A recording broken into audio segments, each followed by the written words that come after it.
경찰이 대리기사 폭행 사건 당시 현장에 있었던 목격자 한 명을 유가족 폭행 혐의로 입건할 방침입니다. 네, 이런 가운데 김현 의원과 유가족들을 검찰에 고발한 시민단체 대표가 조금 전 경찰에 나와서 조사를 받고 있습니다. 취재기자 연결해서 자세한 내용 들어보겠습니다. 김주영 기자. 네, 사회일보입니다. 자, 지금 쌍방 폭행이냐 일방이냐 누가 먼저 때렸느냐 기억나지 않는다. 말들이 조금 다른데 이번에는 목격자를 입건하는, 그러니까 둘이 대리기사와 세월호 유가족들이 이렇게 몸싸움을 하는데 옆에서 말렸다라는 목격자를 입건하는 방안을 고려하고 있다고요? 네, 그렇습니다. 경찰이 세월호 유가족의 대리기사 폭행 사건과 관련해 행인 정모 씨를 입건할 것으로 보입니다. 어제 대질 조사를 받았던 행인 3명 가운데 1명인데요. 당초 싸움에 연루되지 않았던 것으로 알려진 목격자입니다. 하지만 경찰은 CCTV 분석을 통해 정 씨가 김영기 세월호 가족대책위 전 수석 부위원장과 부딪힌 사실을 확인한 것으로 전해졌습니다. 이 과정에서 김 전 부위원장이 넘어져 다쳤을 가능성이 크다는 겁니다. 앞서 김 전 부위원장은 몸싸움 과정에서 부상을 당했고 그 원인을 두고 논란이 빚어졌습니다.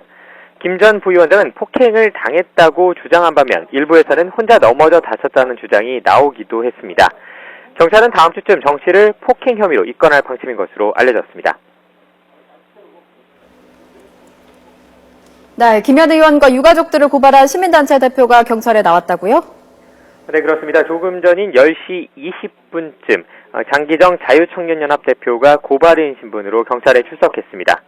장 대표는 지난 19일 서울 남부지검에 김현 의원과 세월호 유가족 5명을 고발했습니다. 대리기사를 때려 다치게 한 혐의입니다.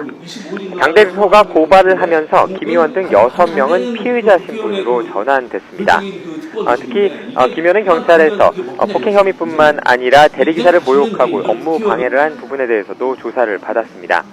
이와 관련해 행인 측 변호인은 어제 김 의원을 폭행 공범으로 보고 있다며 고소하는 방안을 검토하고 있다고 밝혔습니다.